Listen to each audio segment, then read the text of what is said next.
So మీలో తెలంగాణ రాష్ట్రం ఏర్పడటానికి ముఖ్యంగా పోరాడిన వీరుల్లో మీరొకరు. అలాగే రాజకీయాల పరంగా చూసుకున్నట్లయితే అప్పుడు బీఆర్ఎస్ ప్రభుత్వం, ఇప్పుడు కాంగ్రెస్ ప్రభుత్వం. అట్లా చూసుకున్నా కూడా మీరు రాజకీయవేత్త. అయితే ఇప్పుడు ఈ రెండు పక్కన పెట్టేసి మీరు ఒక సామాన్యమైన వ్యక్తిగా కనిపిస్తున్న ప్రజలకి. సో దీన్ని మీరు ఎలా విశ్లేషిస్తారు? అట్లే కనబడాలని కోరుకుంటున్నాం కదా. ఏమో కీర్తి కిరీటాలతో పుట్టినాము, మేము వేరు మీకంటే, మేమేదో ఉన్నతమైనటువంటి వాళ్ళము అనే మేము ఎన్నడూ కూడా చెప్పుకోలేదు, అట్లా అనుకోలేదు. మేము కూడా ప్రజల్లో కలము.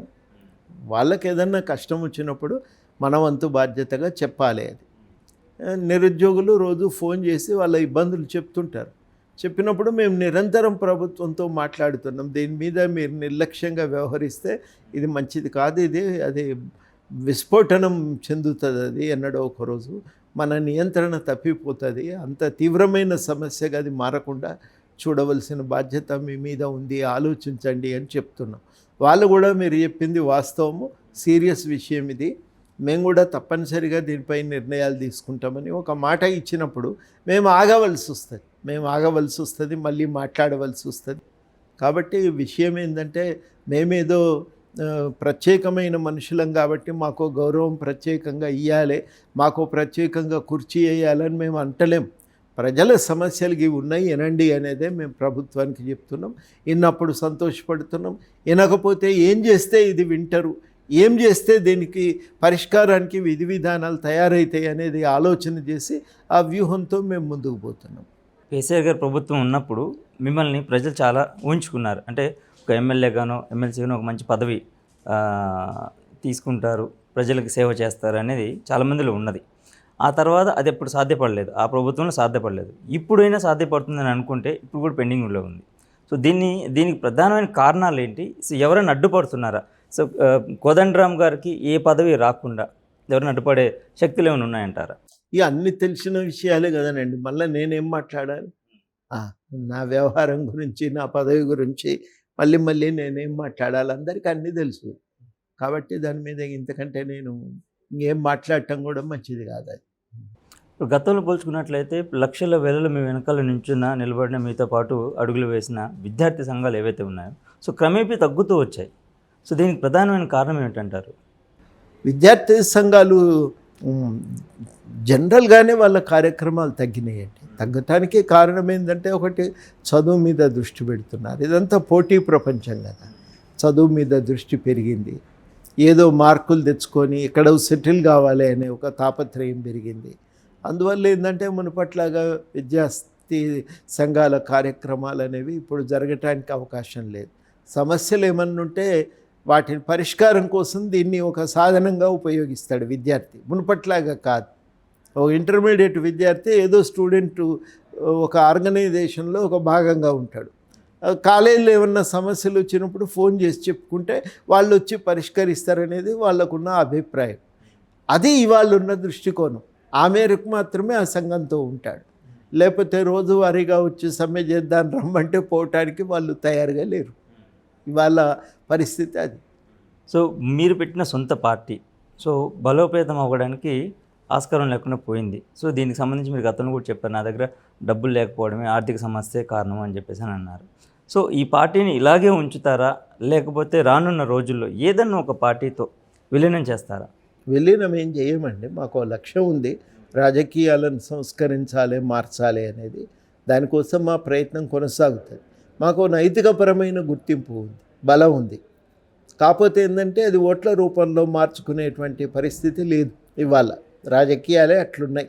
కానీ ఏదన్నా సమస్య ఉంది అంటే ఎక్కడికి వస్తారు? మొట్టమొదట అంటే తెలంగాణ జనసమితి ఆఫీస్కి వస్తారు. వచ్చి మీరు ఏదన్నా చేయాలి సార్ అని అంటారు. వాళ్ళకు ఒక నమ్మకం ఏంటంటే మేము ఏది చెప్పినా కానీ అధ్యయనం చేసి ఒక క్రమ పద్ధతిలో ఆ సమస్యను ప్రపంచానికి తెలియజెప్తాం, పరిష్కారం కోసం చిత్తశుద్ధితో ప్రభుత్వాన్ని అడుగుతాము అనేది ఒక నమ్మకం ఉంది. ఆ నమ్మకం కారణంగా వస్తుంటారు. వాళ్లకు ఎప్పుడు కూడా న్యాయం చేకూర్చడానికి మా వంతు ప్రయత్నం చేస్తూనే ఉన్నాం. అందువల్ల తెలంగాణ జనసమితి ఉండాలి, వీళ్ళ పార్టీ వల్ల మనకు లాభం అవుతుంది అనే అభిప్రాయం అయితే ఉంది. కానీ మేము పోయి అడిగితే ఓట్లు వేస్తారంటే ఇయ్యరు. ఎందుకంటే ఆ పైసలు అవి వ్యవహారం ఆ లెక్కలు వేరే ఉన్నాయి. అవి అంటే రాజకీయాలు క్షీణించినాయి. ఈ క్షీణించిన సమయంలో ఒక కొత్త రాజకీయాల కోసం మనం ప్రయత్నం చేయటం అవసరం. ఆ పని మేము చేస్తున్నాం, మా పని గదే.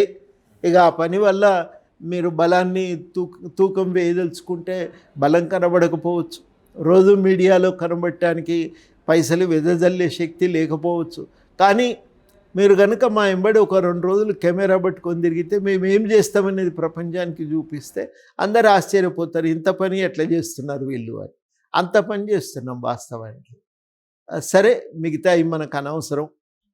మేము తిరుగుతున్నది బాధితులకు అర్థమైతే చాలు అనే ఆలోచనతో మేము పోతున్నాం. ఇప్పుడు మీలాంటి వ్యక్తి ఎవరైనా సరే ఒక పార్టీలో ఎమ్మెల్యేగాను ఎమ్మెల్సీగాను నిలబడి పోటీ చేయాలని అంటే కనీసం ఇప్పుడున్న పరిస్థితిని బట్టి 100 కోట్ల వరకు ఖర్చు పెట్టాలి, లేకపోతే గెలవడం కష్టం, ఓట్లు సంపాదించడం కష్టం అనే మాట ఒక నాయకుడి దగ్గర నుంచి ఇటీవల విన్నాను నేను.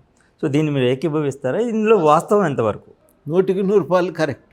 మనం చూస్తూనే ఉన్నాం కదా, కోట్ల రూపాయలు కుమ్మరిస్తే తప్ప గెలవలేని పరిస్థితి. పెట్టలేము, అది పెట్టడం సాధ్యమయ్యే విషయం కాదు అనేది అంగీకరించటం మంచిది. అయినా కానీ ప్రయత్నం చేస్తుంటాం కదా, నిలబడమంటే నిలబడతాం, కానీ ఓట్లు రావు, అది కూడా వాస్తవం. అదే సమయంలో 100 కోట్లు ఖర్చు పెట్టి ఎమ్మెల్యేగా ఎమ్మెల్సీగా నిలబడినప్పటికీ కూడా దేశానికి ఏమీ మేలు జరగదు, ఈ దేశం ఇలానే ఉంటుంది, ఎవరు మారరు అనేది కూడా వ్యక్తీకరించడం జరిగింది. సో అంటే మార్పు ఎందుకు రాదంటారు? ప్రజల్లో కానివ్వండి, రాజకీయ నాయకుల్లో కానివ్వండి. రాజకీయాలు ఇట్లుంటే కష్టమండి, మార్పు జరగటం కష్టము. రాజకీయాలు ఇట్లుంటే ప్రజలకు కూడా మేలు జరగదు. కానీ ఏంటంటే ప్రజలకు ఏదో ఒక మనకు పోట్రాయి తగిలినప్పుడే కిందో రాయి ఉన్నది అనేది అర్థమవుతుంది. ఇది కూడా అంతే, ఎన్నికలప్పుడు అందరూ డబ్బులు తీసుకుంటారు, ఓటేస్తారు. ఎన్నికలైనాక సమస్య వచ్చినప్పుడు ఎవరు రారు, అప్పుడు వస్తారు మా దగ్గరికి. మేము అడిగినాం మొన్న ఎవరికి వేసినావమ్మా అని అంటే నవ్వుతారు. నవ్వి ఏం చేయమంటారు సార్, అందరికీ ఇస్తే అందరు తీసుకున్నారు, మేము కూడా తీసుకున్నామని. ఇగో వీటి వల్లనే ఈ సమస్యలు వస్తున్నాయని చెప్తే, నిజమే సార్ మీరు అన్నది, ఇప్పుడు ఎవడు వస్తలేడు ఇంటికి, ఎవరు మాట్లాడతలేరు మా గురించి అని చెప్పి బాధపడుతుంటారు. కాబట్టి అవి కూడా వాళ్ళకి అర్థమవుతుంది.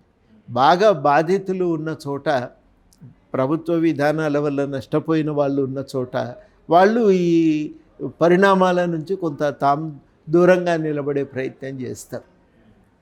ఒక్కోసారి వాళ్ళు కూడా డబ్బులు ఇస్తే తీసుకుంటారు కావచ్చు, కానీ ఓటు వేసేటప్పుడు కొంత ఆలోచించి ఓటు వేస్తుంటారు. అది కూడా గమనించింది నేను. రాష్ట్రంలో కల్తీ లేని పాలు, కల్మషం లేని నాయకుడిని చూడగలమంటారా? సో మీరు మీ రాజకీయ విశ్లేషణ ప్రయాణాన్ని బట్టి చూస్తే సో మీకు ఏమర్థమవుతుంది? ఏం తెలంగాణ వస్తుందా అని అనుమానపడుకుంటూ కూర్చుంటే తెలంగాణ రాకపోవును కదా. పొనుకొని ప్రయాణం చేయటం మొదలు పెడితే వస్తుంటుంది. కానీ ఈలోగా అనుమానాలు, ఎంతకాలం చేస్తాం ఇట్లా అనే అనుమానాలు వస్తుంటాయి, కొంతకాళ్ళు ఈడుస్తుంటాము, ఇవన్నీ జరుగుతుంటాయి. కానీ ధైర్యం చేసి మళ్ళీ 4 అడుగులు ముందుకు పోతూనే ఉంటాము. ఇట్లా ఉంటుంది, అది ఒక సంకోచం ఉంటుంది, ఏమి మన ప్రయాణం ఎటుపోతుంది అనే భయం ఉంటుంది. ఇవన్నీ ఉంటాయి. ఉన్నప్పటికీ కూడా చేయాలి, చేయక తప్పదు. ఇది అవసరం, ప్రజలకు అవసరం. సరి అయినటువంటి రాజకీయాలు ఉన్నప్పుడే సమాజం బాగుపడుతుంది. అందరి సమస్యలు బయటకు వస్తాయి, వాటికి పరిష్కారం దొరుకుతుంది. కాబట్టి మంచి రాజకీయాలు కావాలి, ఆ రాజకీయాల సాధన కోసం ప్రయత్నం చేయాలి. ఇంకా దాంట్లో మళ్ళీ రెండో అభిప్రాయం లేదు. సో కోదండరామ్ గారు ప్రజల పక్షాన, విద్యార్థుల పక్షాన, ఉద్యోగుల పక్షాన పోరాడి తెలంగాణ రాష్ట్రం కోసం అహర్నిశలు పోరాడారు. తిండి లేని రోజులు, నిద్రలేని రాత్రులు గడిపారు. అయితే ఒక బలమైన నాయకుడిని చూడడానికి మాత్రం ఎందుకో సాధ్యపడట్లేదు. సో ప్రజలందరికీ, మిమ్మల్ని అభిమానించే వాళ్ళందరికీ కూడా ఒక మంచి నాయకుడిగా, ఒక మంచి హోదాలో, పదవిలో చూడాలని అనుకుంటున్నారు. ఎందుకు సాధ్యపడట్లేదు అంటే నేను ఫైనల్గా మీరు ఏం చెప్తారు? ఏం చెప్పను నేను అనుకోవటము, ఇప్పటికీ కూడా మా పట్ల ఒక గౌరవం ఉంది, సమాజంలో ఒక గుర్తింపు ఉంది, చాలు. వాటితో మేము సొంతంగా పొందేదైతే లేదు. సమాజానికి ఉపయోగపడటానికి మేము చాలాసార్లు అనుకున్నాం. సమాజం మనకి ఏదైనా గుర్తింపు ఇస్తే అది సమాజ సమస్యల పరిష్కారానికి ఎరువుగా ఉపయోగపడాలి తప్ప మన కోసం ఉపయోగపడద్దు అని చెప్పి మేము తీర్మానించుకున్నాం. కాబట్టి దాని విషయంలో ఆలోచన లేదు, బాధ లేదు. మా ప్రయాణం సరి అయిన దిశలో సాగుతున్నంతకాలం సంపూర్ణమైన సంతృప్తి ఉంటుంది. ఇంకా మళ్ళీ దాంట్లో అనుమానపడవలసిన అవసరం కూడా లేదు. ఆ తృప్తితోనే మేము బతుకుతున్నాం.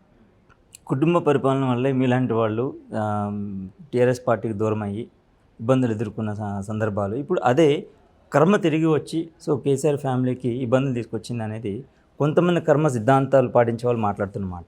అది కవిత గారి లెక్క. కర్మ కంటే కూడా ఏంటంటే తప్పు చేసినప్పుడు అనివార్యం కదా, కష్టాలు భరించవలసి. తప్పు చేసి మళ్ళీ మనం ఏమి ఇబ్బంది లేకుండా ముందుకు నిలవాడే అంటే సాధ్యమయ్యే విషయం కాదు. అధికార దుర్వినియోగం చేసినప్పుడు ఎదుర్కోవాల్సి వస్తుంది.